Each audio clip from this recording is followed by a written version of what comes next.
As we know, the Gervonta Davis and Jake Paul fight is now in jeopardy because the new allegations came out about Gervonta Davis a couple of days ago.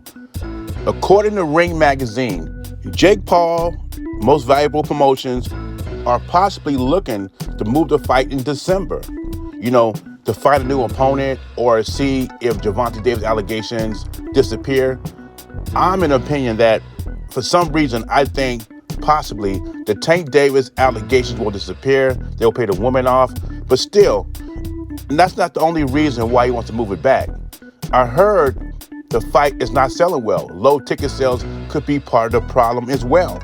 But if Jake Paul can't get Gervonta Davis in the ring and these allegations still are lingering, then they're looking to go with other opponents. I heard Ryan Garcia was offered.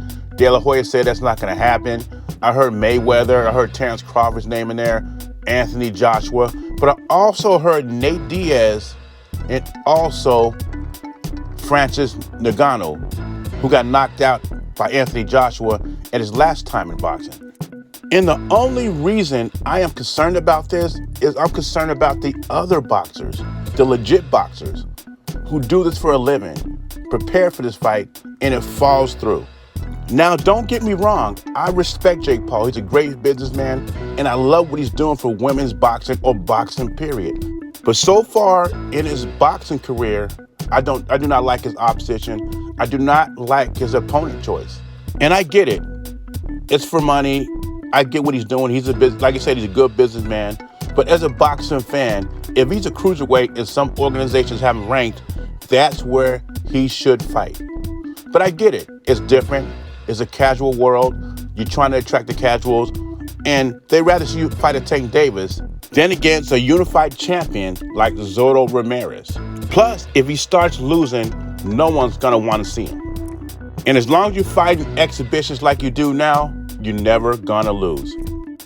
I don't own the rights to this content. It's for educational purposes only. Happens November 22nd. What are you thinking? What are you feeling? I think the world will be very surprised with, how I beat Brian Norman. This should be the main event, if I'm being honest. I agree. Even though, like I said, it's a great fight, but I feel this is my bro. Yard is my bro, but the fight that everybody's talking about is me and Norman. Now, Devin Haney is not my favorite fighter to watch.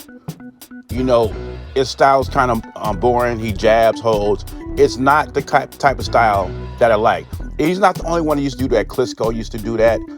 It's not my favorite style to watch, but the smaller opposition is effective. And a lot of people think Devin Haney benefited from fighting smaller guys in lower weight divisions, and they call him a weight bully. I don't call him a weight bully because he had to make the weight. So he made the weight, and he's never missed weight. And people think him moving up in weight, fighting guys his size, is catching up with him, right? But I give Devin Haney credit for one thing. He fights good competition, like these other guys, like Gervonta Davis runs from that type of competition. Devin Haney runs to the smoke. You have to give him that. Now, Devin Haney says everybody's going to be shocked how he beats Brian Norman. And what's going to be a shocker to us? Because he did shock me in the Regis Prograis fight. He dropped Regis in a fight, also wobbled him a couple of times in the fight. And if he stepped on the gas, he possibly could have got the stoppage, right? So in this fight, what would surprise me is this. If Devin Haney shows some power at 147, and this is what he seems like he's talking about, I'm going to have more power at 147 that people don't know about. Now, if he rocks Brian Norman or drops him, that would surprise me in this fight. But what do I say all the time? Boxing is the theater of the unexpected. Maybe Devin Haney was drained at those weights, and he's finally starting to get up to weight that he has more strength and more pop in his punch.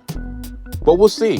What I was taught is that you either have power or you don't. As far as I've been watching boxing, I haven't seen guys go up in weight and become knockout artists, especially if they weren't punchers at lower weight classes. But we'll see. Like I tell you all the time, boxing is the theater of the unexpected. If I had to pick out a Devin Haney style and Brian Norman style, Brian Norman Jr. is definitely the style of boxers I usually like. But we'll see what happens. Beezy, I'm gone.